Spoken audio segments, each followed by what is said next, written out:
Teman-temanku, sebangsa dan setanah air, jadi usaha-usaha untuk membungkam kita nggak bersuara itu luar biasa sekali gitu ya. Jadi bahkan sampai ada beberapa yang ngirimin surat ke perusahaan aku berkata bahwa aku adalah provokator, aku adalah perusak bangsa dan lain sebagainya gitu. Dan ini kemarin ya, kalian bilang kalau aku malu-maluin saat aku demonstrasi di Denmark. Bukan kalian ini nih, kalian yang lain itu gitu kan yang berkata seperti itu. Ingat ya, dengan kalian ngirim surat ke perusahaan aku, kalian yang sebenarnya mencontreng nama baik bangsa ini. Nah, kalian pikir perusahaan-perusahaan di luar itu kayak perusahaan di Indonesia yang kamu bisa aduin terus habis itu mereka takut terus mereka jadi mecat karyawannya. Justru enggak.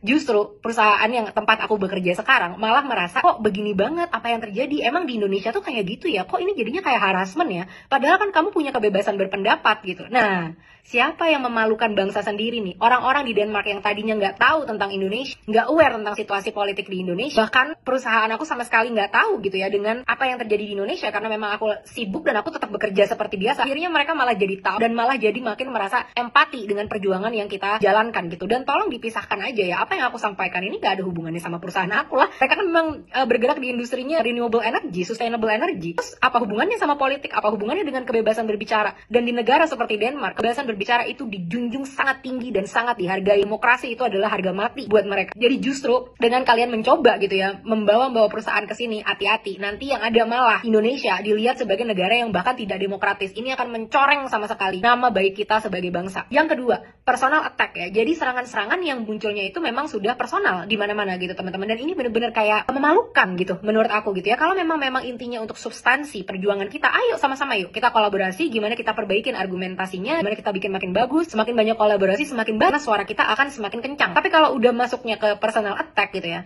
ini cuma menunjukkan bahwa kalian-kalian ini yang melakukan, bukan kamu ya, tapi kalian yang lain itu yang melakukan personal attack itu bener-bener orang-orang yang nggak bisa berpikir. Jadi mereka cuma bisa membenci dan cuma bisa berusaha menjatuhkan secara personal gitu, dan bukannya itu malah jadinya baik. Karena kan generasi kita udah bukan seperti generasi boomer yang bisa di forward message WhatsApp ribuan kali terus abis itu percaya gitu kan. Generasi kita bukan generasi seperti itu. Kita sangat kaya dengan informasi dan kita mampu berpikir secara bebas. Justru ini malah mencoreng lagi apa-apa yang sebenarnya mereka pengen capai gitu. Nah, jadi ini udah bener-bener udah gak ada harapan deh antara kalian berpihak kepada rakyat dan pengen yang menjadi yang terbaik kepada rakyat, atau ya kalian akan malu-malukan diri sendiri dan membuang resources waktu yang bisa kalian gunakan untuk membangun hidup kalian itu jadi akhirnya terbuang sia-sia. Karena kan aku gak akan terpengaruh juga pada ujungnya. Download Tribun X sekarang. Menghadirkan lokal menjadi Indonesia.